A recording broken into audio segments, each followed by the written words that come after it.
peace and harmony. So during this election, that's not an option. During this election, we don't want to tie by division. All we want for see vote without violence. Vote in peace. Vote without violence. Till the end they say vote without violence. Vote in peace. Vote without violence. Till the end they say all we want for see vote without violence. All we want for sin, all we want for sin. Till the end they say, all we want for sin. All we want for sin, all we want for sin. Now not the time we for better, we country, we for come together as a family, live in peace and harmony. So during this election, that's not an option. During this election, we don't want to tie by division. All we want for see vote without violence. Vote in peace. Vote without violence. Till the end they say vote without violence. Vote in peace. Vote without violence. Till the end they say all we want for see vote without violence. All we want for sin, all we want for sin. Till the end they say, all we want for sin. All we want for sin, all we want for sin.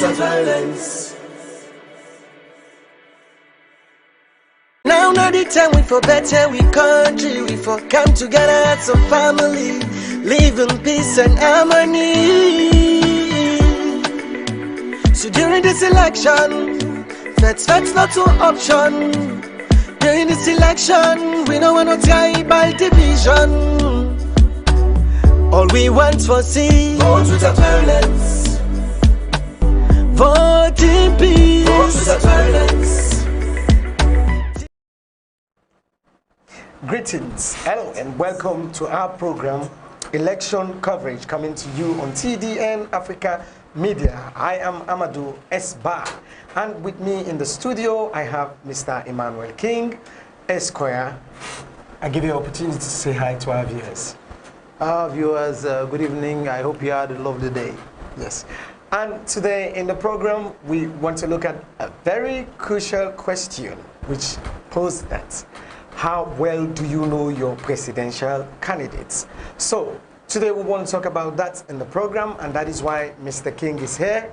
As usual, he normally helps us to, break it down for the understanding of everyone by giving his opinion, and whatsoever he may have to say here is strictly his own opinion and not that of TDN. And we're just here to make sure people are well informed before we get to the polls come June 24th, 2023.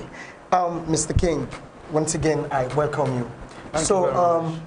We want to look at a very crucial question, and which asks, how well do Sierra Leoneans know their presidential candidates? We want to take 2018 and to date as a case study, because we do know that the political phases that we had are the same people in the political landscape. So we want to look in since 2018 to date, how well do Sierra Leoneans know their presidential candidates? Yes, thank you very much. I think our people should concern themselves with questions such as this one, because you cannot say, well, I support this individual or I'm going to vote for this particular political aspirant if you don't clearly understand what this particular individual is all about. Okay, like you correctly stated, the forerunners, the fourth ones aspirants, are aspirants that we've seen in the 2018 elections. And of these two fourth ones political aspirants, one of them actually won the elections. and he's had a term of presidency which has spanned for 5 years. So I know for a fact that the people have been able to witness firsthand what he can do and what he can deliver as the first gentleman of the Republic of Sierra Leone. Whereas we have a challenger in the person of Dr. Samoa Kamara, who is also not a stranger to the political scene in Sierra Leone, especially the civil service and public sector. Because if I'm correct, I think he's been around for like over 40 years in public service sector or public service delivery in very different capacities, you know, serving different capacities and different governments. So this is not a stranger to the political scene, and it should not also be a stranger to the voting masses, the electorate, because these two individuals are individuals that have been with us in the political landscape for a very, very long period of time. So the electorate should concern themselves now with actually analyzing the abilities and the capacities of these individuals that are now vying to continue to lead us and to lead us. I have said to continue to lead us because we have now, as a matter of fact, seen the incumbent who is vying to continue as president of the Republic of Sierra Leone. As someone who's been a president already, and he served a 5 years tenure, which is constitutional, and by by this particular period which he has served, the electorate should be able to know what kind of a leader he is. They should be able to make a decision going to the polls based on what he has done in these 5 years, which we bestowed the power upon him to be our president. You know, when you become the president of a republic, it means that you are the head of the executive. A huge chunk of the decisions when it comes to running the states are made by you, because you are the head of the executive branch of government. And we all know that our democracy is not like the Western style democracy, which for all intents and purposes, the separation of powers theory works exactly how it should work. In our own context, in Africa and especially Sierra Leone, the executive arm of government wields so much power. And so this particular individual, who is the head of the executive arm, has so much power, even by provisions of the Constitution. So this is not an individual who would have an excuse to say, the other arms of government stifled me, so I was not able to accomplish most of the things that I said I would. He had supreme executive authority, he had unfettered access to a lot of things, he had unbridled power. So this is someone who was in a position to be able to deliver. He was in a position to be able to show the people his true capacity, his true worth as a leader. So the people should concern themselves now, because he is now under the microscope. They should be able to say, well, because he has been president for 5 years and he has done X, Y, Z, we believe that we now understand him very well. And we now know that he has the capacity to carry on. We now know that he does not have the capacity to carry on, because we have given him the opportunity to lead us. And he served us very well, or he did not serve us very well. He did not show leadership, or he did show leadership. Okay, so the people should understand the people that are vying for political office and what they are capable of. You should be able to analyze them properly with what you've seen them do over the period. Okay, so this is, as a matter of fact, not his first stint as head of state. In 1991 to 1994, when we had the military incursion, when the NPRC took over power, it was Valentine Strasser who was head of state at one point. And towards the end of that incursion, we saw that our current president took over as chairman of the council. So he's had the experience before. He's someone who has been head of state for a period of time, and he has now become a democratically elected president. So the people should be able to understand him. We should be able to know what he's capable of. Okay? But if we find ourselves in a situation now where we still have a few more questions to ask, then it becomes a complex situation. I have said it becomes a complex situation because this man, this is not the first time. This is not the first time that we are seeing him in the political scene. He has been hovering around the political scene for quite some time, to such an extent that he has even gotten what he always wanted, to be the #1 gentleman. And he has had the opportunity to show us. Okay, so we the people, we are now in a position to say, okay, well, we've now seen what you are capable of. Okay, so going to the polls, you don't even have to do much work because we know already what you are capable of. We know your capacity, we know where your strength lies and where your weakness is. Okay, so we can now compare you with the other candidates, which now brings us to our knowledge on his challenger, on his main challenger, because we have about 13 to 14 political parties who are contesting in these elections. But we all know that because we have political bifurcation in this country, we have just 2 major political parties. All the other parties are just what I would describe as feeder political parties. Who, for all intents and purposes, will just fade away eventually as when the kitchen starts to generate heat. Yes, they will just fade away. Some have already started fading. Yes, away. now, because we now making alliances with the main political parties.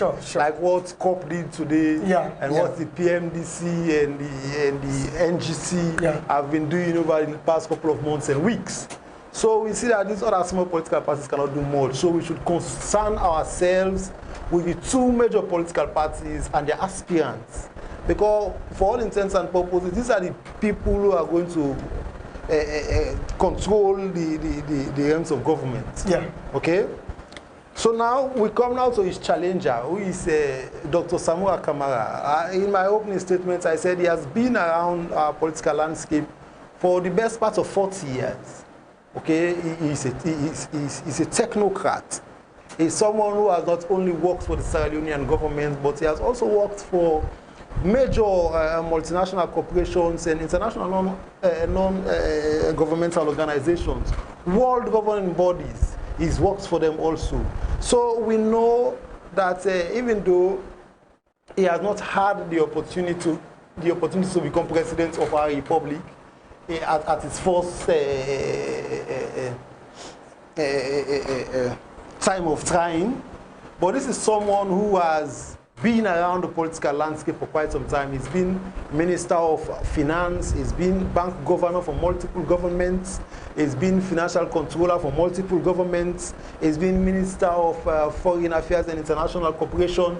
So this is someone who the electorate should be able to understand that even though he was not a mainline politician, but he's someone who has been around government for quite some time. And so he understands his way around government, both nationally and internationally. Okay, so we can assess him on the roles that he's performed during his tenure as an executive staff of the International Monetary Fund, the IMF. We can assess him when he worked for the Commonwealth. We can assess him when he worked as Minister of Finance, as bank governor, and the gains that he made, the strength of his capacity that he showed at the time, or his failings also. So, because when we are analyzing these individuals, we have to look at their plus and their minuses, okay? Then we have to contextualize it. Say, of these 2 individuals, this is why this question is quite crucial. If we properly understand our candidates that are aspiring for political office, okay? Because we have to contextualize it. We have a particular context as a country, which is serious economic challenge. We have very serious economic challenge. Our economy is on a free fall. I will now venture to explain what I mean by free fall. It means our economy is deteriorating unchecked. No one actually cares whether the economy implodes or not. We are just falling. And a major indicator of this one is the dollar against the leones. We see on a daily basis the exchange rate the gap keeps widening between the dollar and the leones. So as at today, I think it's 2,410 leones or thereabouts. Okay, so and it has a ripple effect on the basic commodities in the market. You know, so we have this challenge as a nation. So as a people, when we are analyzing these candidates to know their strengths and their weaknesses, we have to put it in this particular context, that we have an economic challenge. And we've seen Mr. X of X political party. He was able to do X, Y, Z, but he has not been able to address our economical challenge. Okay? We now see Mr. Y, who all his life, he has been someone who has been trying to fix our economy in different capacities, working as the central bank governor, working as the minister of finance, working as the minister of foreign affairs and international cooperation, working as a financial secretary in different governments. So we now ask ourselves, of these two people who are the front runners, who is more qualified, who is more capacitated, who has the acumen to bail us out of this our present predicament? Okay, I started off by giving a context in which the president is the head of the executive. Okay, yeah. And so he makes all the calls. He makes all the calls across the board. So he's the one who is responsible for moving our country in a particular trajectory. Okay. Okay? Yeah. So in analyzing, we have to look at that individual who has the acumen, who has the know-how to move our country out of this economic debilitation that we find ourselves. Okay. So we want to at least throw light into that more, because knowing the candidates is really, really very important for the common Sierra Leonean, that is the grassroots, because eventually they are the ones that suffer the most if it comes to any negative parts when it comes to leadership in this country. So you would want to ask this question: who is supposed to let the people understand who the candidates are? Is this the responsibility of the candidates, or is it the citizens considering the educational rates of our citizenry? So who is really responsible? Who is responsible? All right, okay. This is also a very good question. In that, to respond to this question, I would say that all sectors are responsible. The political parties are responsible to sell their candidates to the people. And while they are selling their candidates, they should look for the unique features in the particular context that we are in.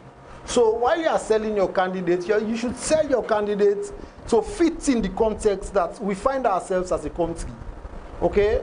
So I have said, without mincing words, that as a country we have serious economic challenge. This is our #1 problem in Sierra Leone. So when the political parties are selling their candidates, they should sell us a candidate who they believe will be able to solve our economic challenges. Okay? As a people who form the electorate, we also have a duty to make sure we understand. So if someone is coming to sell, he's a fishmonger, someone who sells fish. Okay? He wants to sell his fish to me. And he says, my fish is very, very fresh. Okay, come and buy my fish, it's fresh. I am not going to buy the fish because the fishmonger says the fish is fresh. I have to look at the fish myself, examine it to see whether it's fresh. Okay? I say, like how can say in local parlance, you know they buy a cow for invoice. It's true. Yes. So, and you cannot fatten the pig on the market day. So now, we as the electorate, we also have a duty. We also have a duty to make sure that what they are selling to us we are certain whether, as a matter of fact, it is the case. Okay? This particular individual is going to be the way, the truth, and the life.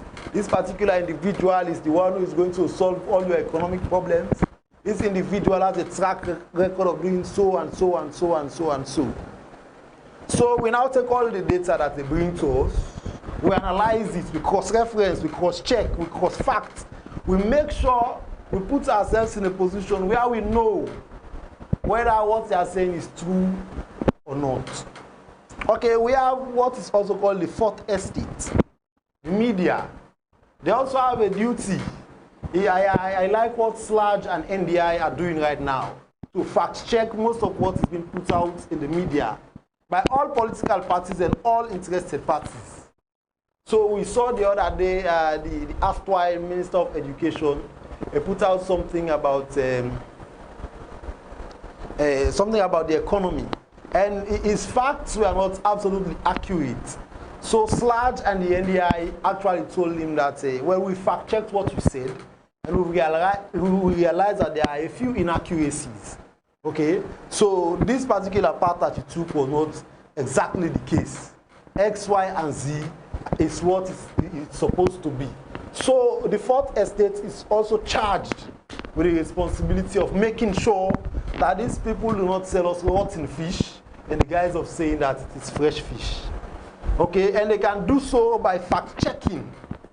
Even when I come to your studios to do this program, I think you should have a team of fact-checkers. So if I am someone who's going to give you certain facts, you can now check to see that whether this person is a politician and the XYZ fact that he's giving us actually checks out, if he's actually saying the truth. Okay, so that you support the grassroots people in a way that when the information gets to them, eventually it's properly filtered. It's properly filtered such that it is only the truth that gets to them. It's only the fact that gets to them. Okay? Because we know that our education rate is really very low. It's still very low. Very. And we have people who are even educated and they are gullible. Yeah. They just take information just like that and absorb it, assimilate it, yeah, and say, okay, this is true. This man has been able to get us out of poverty. Are you looking at the data by yourself? Yes. Has someone supported you with the true facts to say, as a matter of fact, what he's telling you is not correct?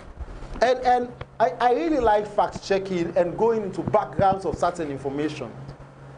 Because you see politicians, how they operate, they like headlines. They know when the headlines get to us as a people. We just grab the headlines like that and say, oh, well, our government is doing well. When as a matter of fact, this is not the case. Let me give you a case in point. Now we see that there is a news around that IMF has agreed to continue to support us as a nation. And they've even promised to give us $20 million for us to... this is loan. This money is loan. But the conditions for this loan are very stiff. They are very, very stiff. And the ripple effect of such is felt by us as the ordinary man. So what happens now is the politician will now come and tell you that we are in the good books of IMF. We are doing well. That is why they have decided to continue to lend us $20 million. And this is not the case. IMF tells you that before we lend you this $20 million, you should make sure you do not subsidize fuel. You do not subsidize rice importation for your people. And these are the things that cushion the harsh effects of the ordinary man. As a responsible government, you should make sure you subsidize fuel so that your citizen will not buy fuel at 21,500 per litre. You should make sure you subsidize the rice importation so that your people do not buy rice at 750,000 leones per bag. So these are the background information which, if the people know, they will have a second consideration. They start saying, oh, so this is the truth of the matter. So you see how it's important for the information to be properly filtered before it gets to the ordinary man. Agreed. Yes. And when you spoke about that, and especially when you said these politicians, when they come during campaigns. They say sweet things that are very, very convincing to gullible minds and those that do not have any formal education, so to speak. Now, you would want to ask, how do the people detect the character, especially when it comes to honesty in these politicians? Is there a way that Sierra Leoneans can fact check to the point that can see, okay, this person would be a very honest politician, and how could they detect that? The truth is, our people are vulnerable, and much is to be done first to get them out of that situation of just accepting anything that comes to them.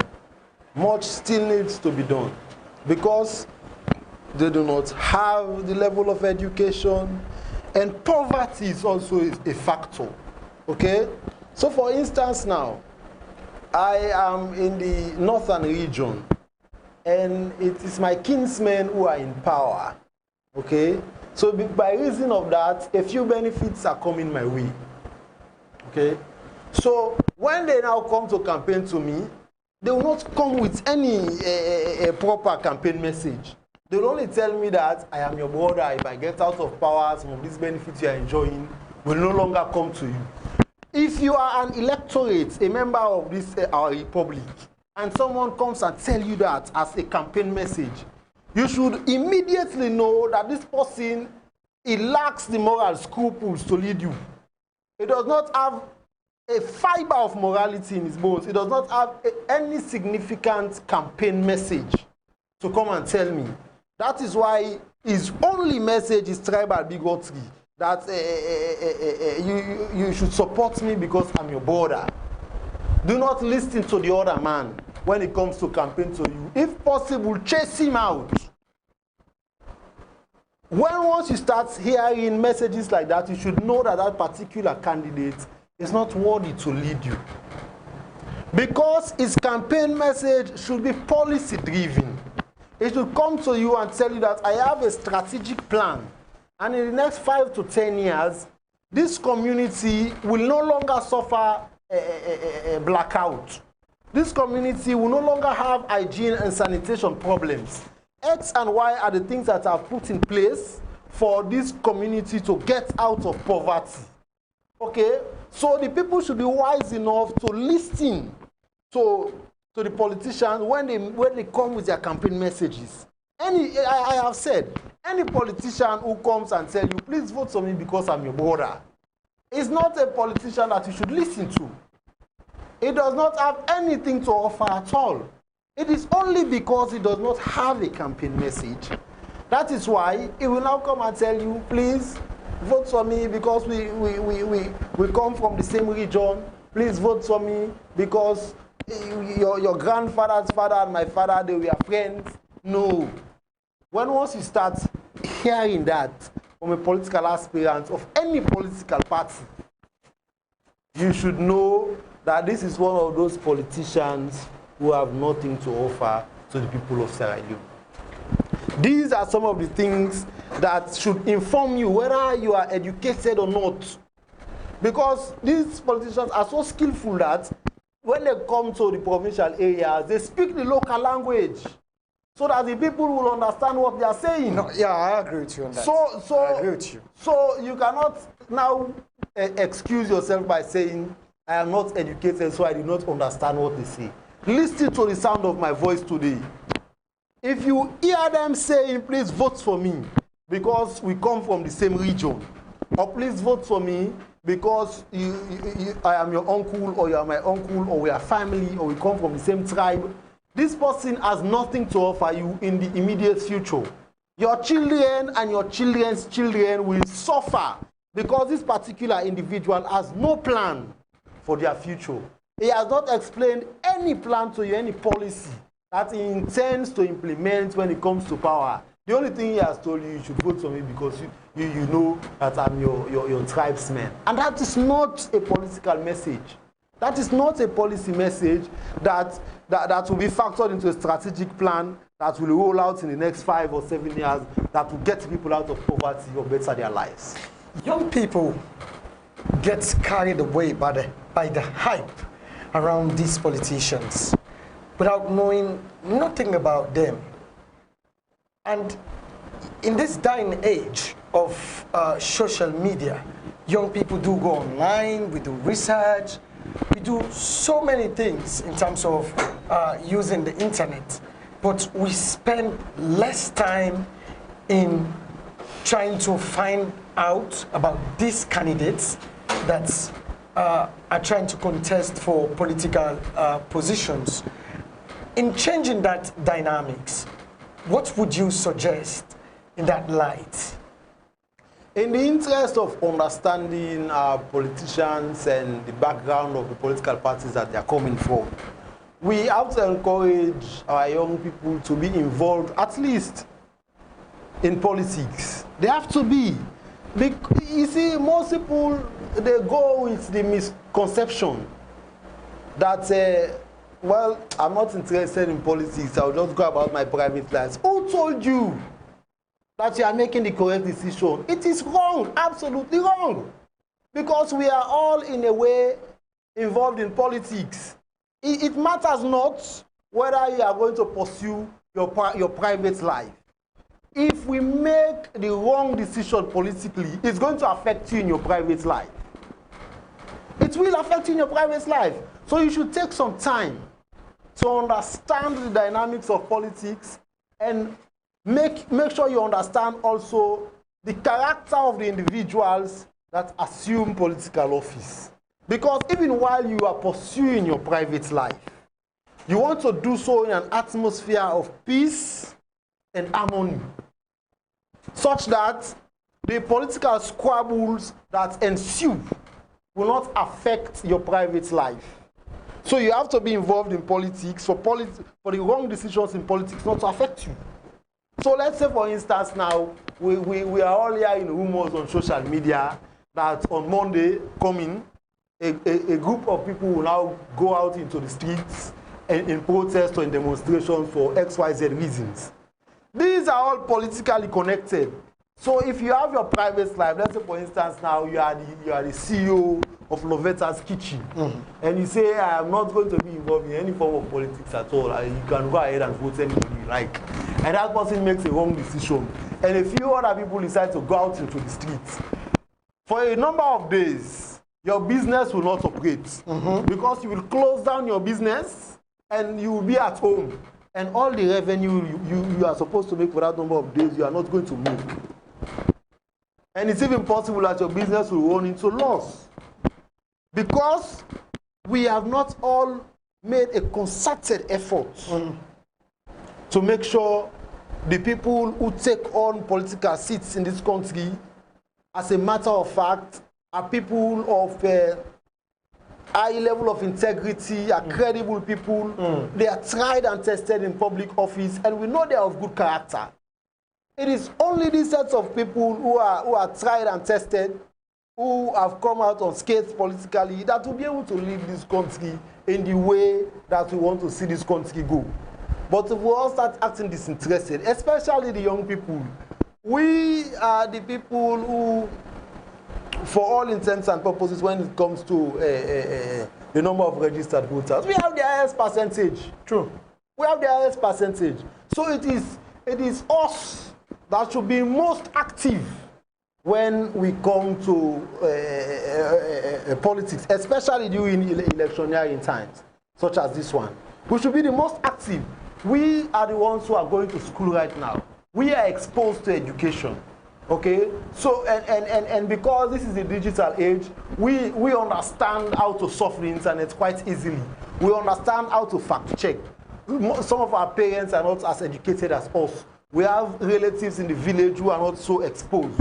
It is our duty to fact check and make them understand that what you've heard on the news or what he is coming to tell you is not accurate. Because this man, some time ago, when he was working in this particular institution, he embezzled 5 billion loans, and it is the same man who wants to come now and run for political office. So you now prepare the minds of your immediate siblings, of your immediate cycle, that everybody who is around me now understands. As long as all of us take that responsibility to fact check our candidates, to make sure we know everything about them, then we pass it on to the people who are very close to us, who are not so exposed as we are. We will gradually start to elect the right people. Gradually we'll start to elect the right people, start putting the right man in the right place. And it's a resultant effect. As long as we start putting the right people in the right place, there will come a time when the state will now function properly. It will now function corrupt-free. We will now have people with the better capacity to be able to hold these offices. We have to take ourselves seriously in this country by electing people based on merit and not based on tribal grounds, not based on a patronage, not because I know this man, I'll just come and vote him. No.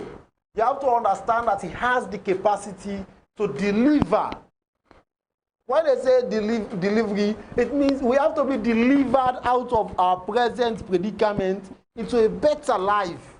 Our country is not in a fine shape. There is no hiding that. Our country is not in a fine shape economically.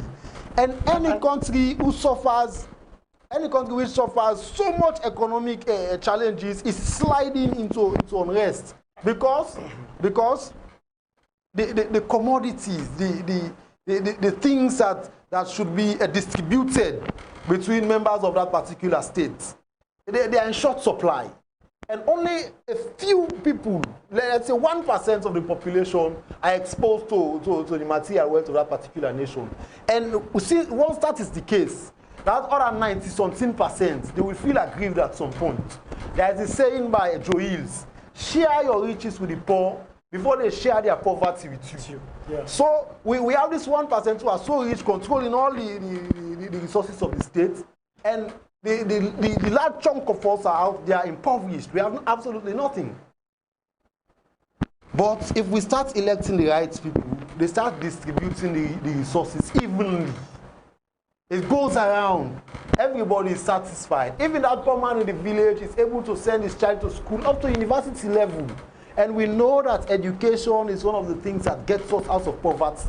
It cannot get you out entirely, but it can take you to the middle level, where you can now take care of your needs and your siblings, and some of these things, we take care of them without even resort to being concerned about what happens politically anymore. But we are in a state where the economy is so bad that most people cannot afford to send their children to university. All right. So we have a lot of cush young people than educated young people. Okay, to speak on this more, we're going for a short break. I'm posing the question, and when we come back, you talk about it more. You said it rightly. Our country is not in a good shape. It is obvious, and it is something that, you cannot, shy away from saying. Could this be that citizens who've not been very focused on knowing their presidential candidates, could it be one of the reasons that we are still in this bad shape? I know you have an answer for that, but let's just go for a short break, and when we come back, we'll deal with that. If you're just joining us, you're watching our election coverage program coming to you on TDN Africa Media. You can also send in your opinion by sending in your comments to the number showing on the screen, or you leave us a comment in our comment section. We'll definitely read it out. We'll be back very soon. Now not the time we for better, we country, we for come together as a family, live in peace and harmony. So during this election, that's not to option. During this election, we don't want to tie by division. All we want for see, vote without violence. Vote in peace, vote without violence. Till the end they say, vote without violence. Vote in peace, vote without violence. Till the end they say, all we want for sin. All we want for sin, all we want for sin. Till the end they say, all we want for sin. All for see, all we want for see. Violence.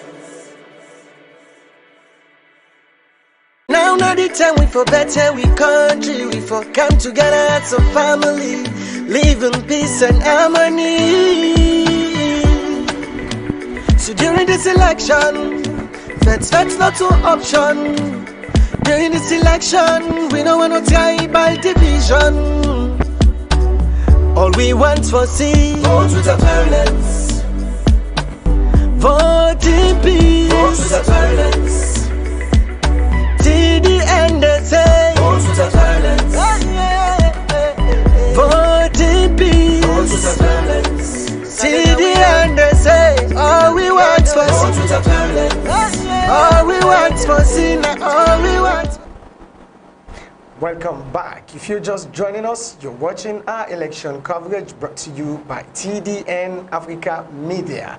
And Mr. King, before we went for the break, I just asked, do you think, owing to the fact that Sierra Leone is in a bad shape now, do you think Sierra Leoneans have not been very much focused in knowing about their candidates, especially presidential candidates, before they voted for them? Could that be one of the reasons for the current predicament in which we find ourselves? Definitely. That is a primary reason. It's not only the presidential candidates, it is also the candidates across the board, the parliamentary candidates, the councillorship candidates, all these mayoral candidates and chairman and township candidates, all the different candidates across the different levels. Because government is one whole. Government is one whole. Every single piece plays a part. Okay? And we have the three arms of government. We have the executive, the legislative, and the judiciary. All of these ones have their respective leaderships. And they all have autonomies. We do not vote for members of the judiciary. We do not. Okay? But we vote for members of the legislative arm. And they are also an autonomous arm, as provided for by the 1991 Constitution. Okay?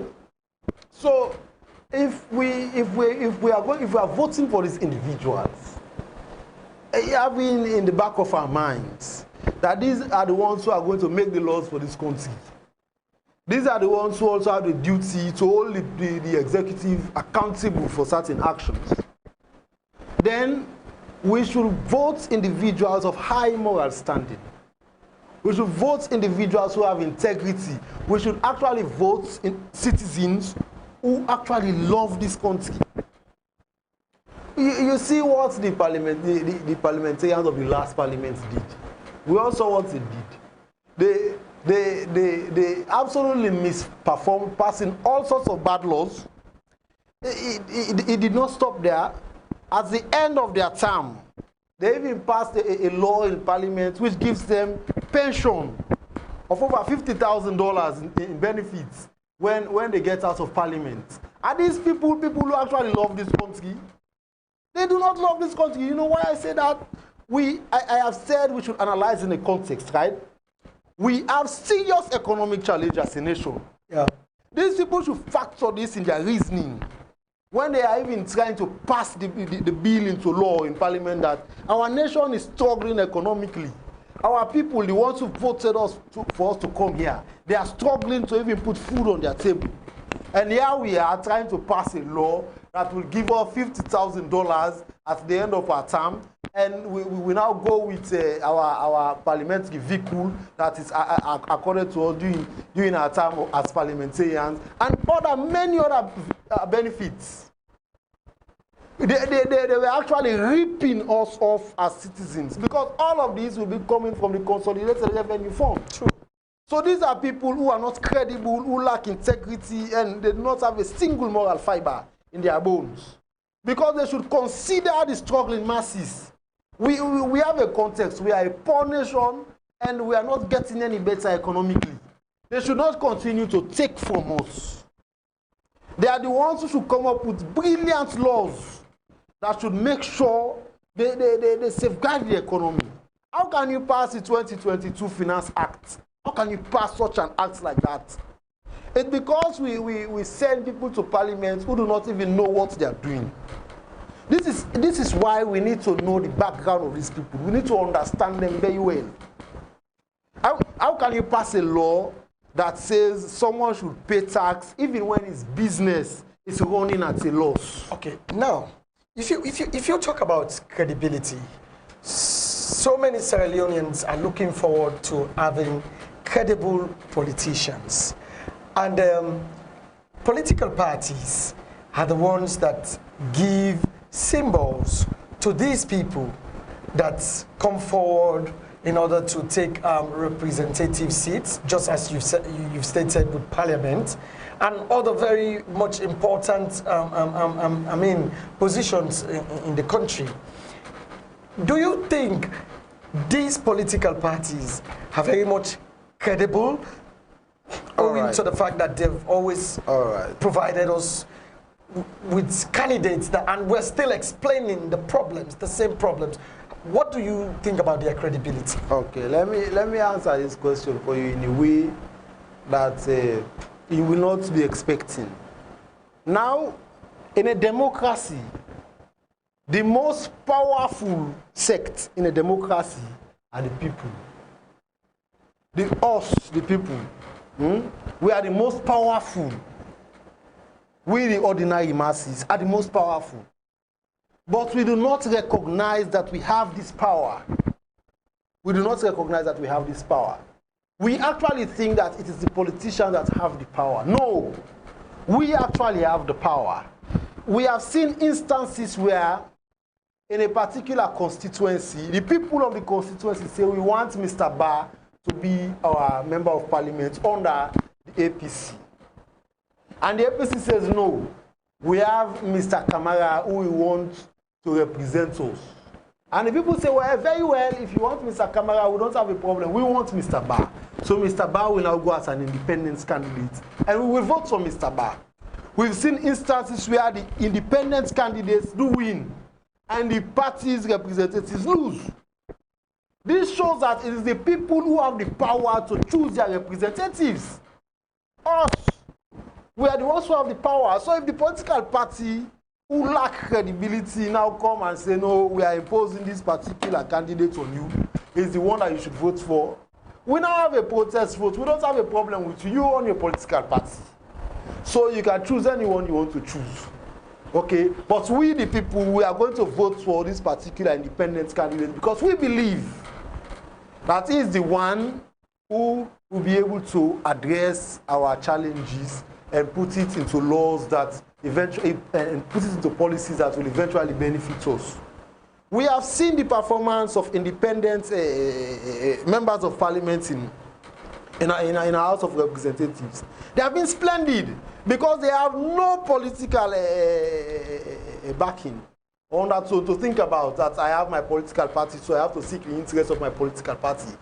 Our problem stems from the interest of the political party.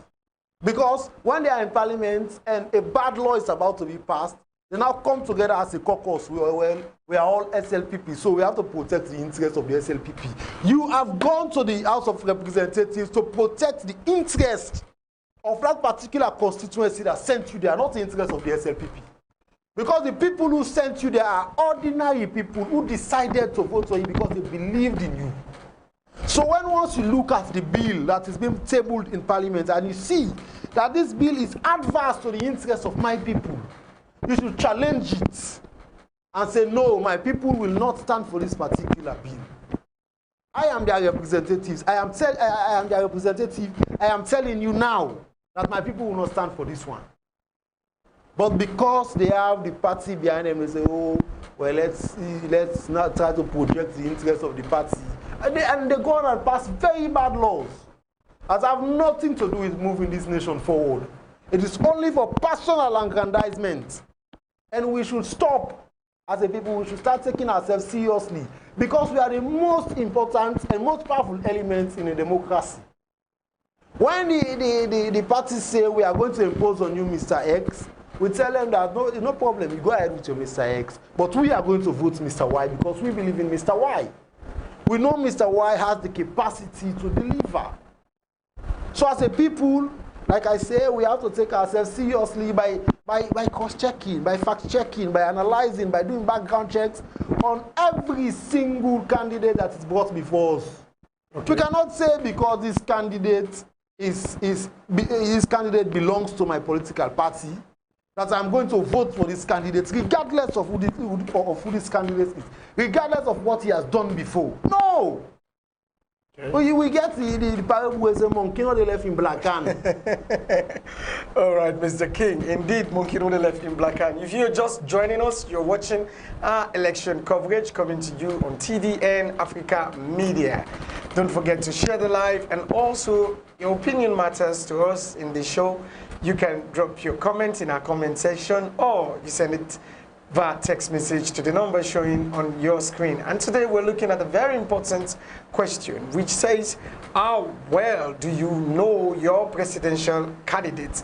And it is very, very important for us as citizens to know our presidential candidates before we'll have to make the decision on voting for them. So now, Mr. King, moving forward, and as we are about to approach the June 24th, 2023 multi-tier election, in knowing their candidates is just part of the ball game. And what should they really look out for in these candidates, especially when we're in a situation that we really need a drastic change and an immediate or urgent solution to the predicaments of this country? Okay, this is quite simple. The campaign messages of the front-running candidates should be policy-driven. It should be policy-based. And if we are fact-checking, it's quite easy to see the candidate who lies from the candidate who is telling the truth, from the candidate who is genuine. Okay? We have to put ourselves in a position where we know when this particular individual is selling us short. Because we have the facility of the digital gadgets all over us now. Very many people can now surf the internet. Information is not so difficult to come by these days. Okay? So if Mr. X comes and tell you that, well, I have been able to do X, Y, Z, you say, okay, let me check and see the merits of what you are saying. If a man tells you lie once, he's going to lie again to cover the first lie. And he will continue to lie again to keep covering. And that particular person who has told the first lie is not someone that you can trust. Okay? It's not someone that you can trust. So we are in a position to ascertain the information and pieces of facts that they bring to us. We are in a position we should not sell ourselves short. We know these things. We should not be lazy. This is the fundamental point I've been struggling to make. We should not be lazy to fact check. We should not be lazy. Because if we are lazy now, we will suffer the consequences of our laziness. We will suffer. Because once we are lazy, we allow the gun ball to pass. And as it passes, a goal has been scored against us. We are now going to struggle to try to equalize. You have to equalize first before you score a goal to go ahead. So when we allow the goal to be scored against us, we are in a deficit. We are in a deficit. So we have to score and equalize. When we equalize, we try to score the goal to go ahead. The point I'm trying to make is we should not even allow for the goal to be scored against us first. We should score the goal by not being lazy, by checking and double checking these people, so that when we put Mr. X in the position, we know that he's capable. We know that he has the country's best interest at heart. Okay? Any candidate who uses intimidation to stop the other candidates from spreading out his message is not a candidate that we should take seriously. Because the same way he has intimidated these candidates from selling his message is the same way that is going to eventually intimidate you from standing up for your rights. These things are very clear to see, except we want to play blind. Except we want to play blind. As an electorate, we should be wide awake, because an opportunity has been presented to us to make a choice of these people who are going to sell us fanciful things. Everybody is going to write fanciful things in their manifestos. Everybody is going to say, I am in a position to get you out of the situation that you are in right now. But how did we get into the situation in the first place? We have to check that. How did we get in? How do we intend to get out? Okay, they should be able to explain to us. And presidential debates are a way that our presidential candidates will be able to sell themselves. We should all be glued to our televisions. We should be glued to our phones. We follow the presidential debates because we want vital pieces of information that will inform us as to who really has the capacity. Because we have an economic problem, I will keep emphasizing it. Because we have an economic problem, we should listen to the man who has the economic solutions for this country. His solution should not be ambiguous. He should be able to break them down such that the ordinary man understands that this is what he wants to do. And it is achievable. We should understand that this is what he wants to do and it is achievable. He should not now come and download so much ambiguous theories on us that we do not. I am a lawyer, for example. You are a media practitioner, and we have the farmer in the village. Then the man is in a position to come and explain to us how he intends to bail us out of the economic situation. He should do so in very simple and comprehensive terms, such that even the man in the village understands that this man, in the next 5 years, we are going to start seeing signs of us getting out of poverty, of us getting out of this economic situation. And the only benefit we have is now that they are sending their manifesto to us, that we are going to have the presidential debate. So as a people, we should not be lazy. Let us follow the presidential debate. Let us follow their campaign trail. Let us follow their campaign message. Let us do our individual checks on these sets of individuals. Okay? And see and pray to God also that we are directed to vote the right people. Because by strength shall no man prevail. It matters not how clever we are. We need the guidance of the supernatural. And that is God also. All right. Okay, so in my closing statement, I will say that let us not be lazy as a people. If we are lazy, we will feel the pinch of our laziness eventually. And this is not something that is going to be nice. We have seen that the price of pepper in the market will all for some of us who are family people, we know now that if I cannot give even 300,000 for my wife to cook at home. I know I cannot do that. Because it will not be enough. It will not be enough because the prices of goods have gone up so high. We need someone who is going to clearly tell us how he is going to solve these issues. And we should be able to see and understand that this man, for true, he will bail we out of this situation. Okay? So the essence of understanding our candidates is key for this particular sets of elections that we are going to have. All the candidates across the board, mayoral election, parliamentary elections, presidential elections, please. But unfortunately for the common populace or for the voters, they wouldn't be the ones that are going to select the members of parliament. So this should form part of the body of knowledge that we should have. As an electorate, okay, we now have a government. We have a government that deprives us of the chance to elect our own representatives to fill the House of Representatives.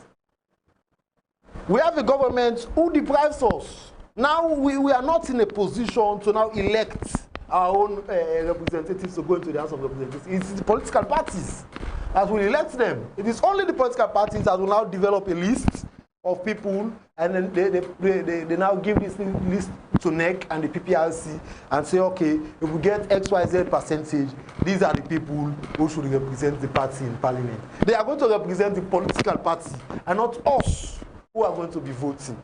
And what do you think does that really mean to the people of this country? So the people of this country should take cognizance of that also when they are making their decision, that I have been deprived as a citizen to even make a choice for my own representative in my constituency.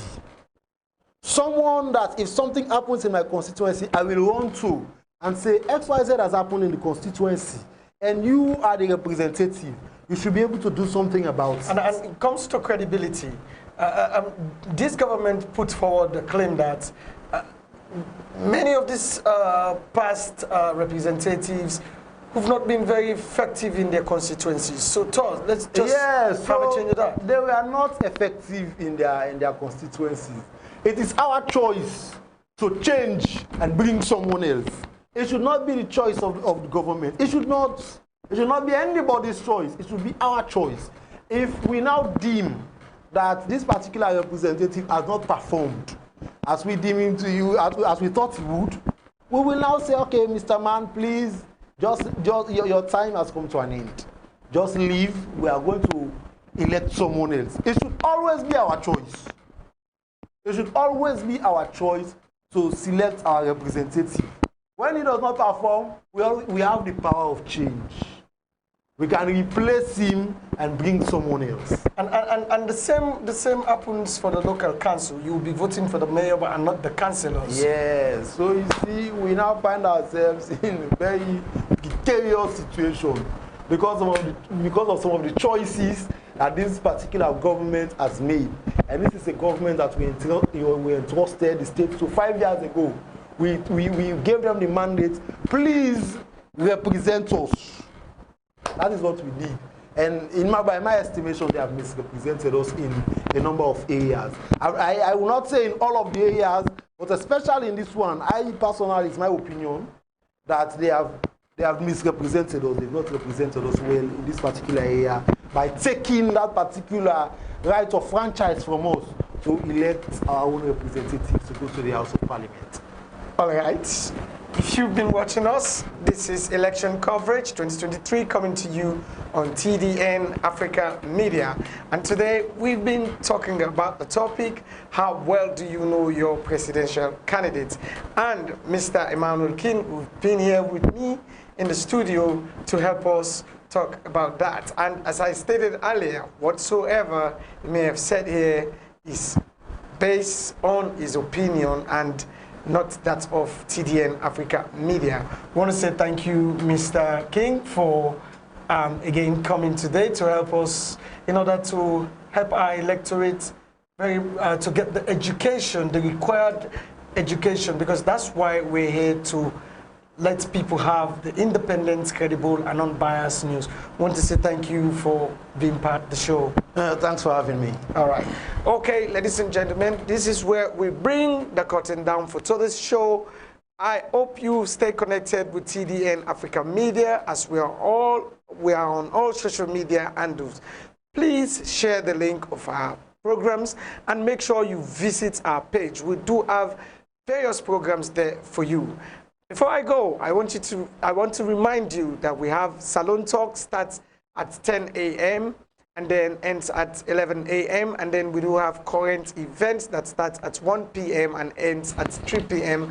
And then next week, we'll be having this election program every weekday. So continue to stay connected with TDN Africa Media. I am Amadu Bah, saying good night. Now the time we for better, we country, we for come together as a family, live in peace and harmony. So during this election, that's not an option. During this election, we don't want no tribal division. All we want for see. Vote with your violence. Vote in peace. Vote with your violence. Till the end they say. Vote with your violence. Vote in peace. Vote with your violence.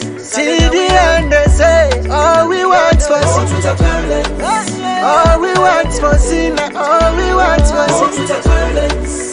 Till the end they say. All we want for Vote see. with your violence. All we want for see. All we want for Vote with see. your violence.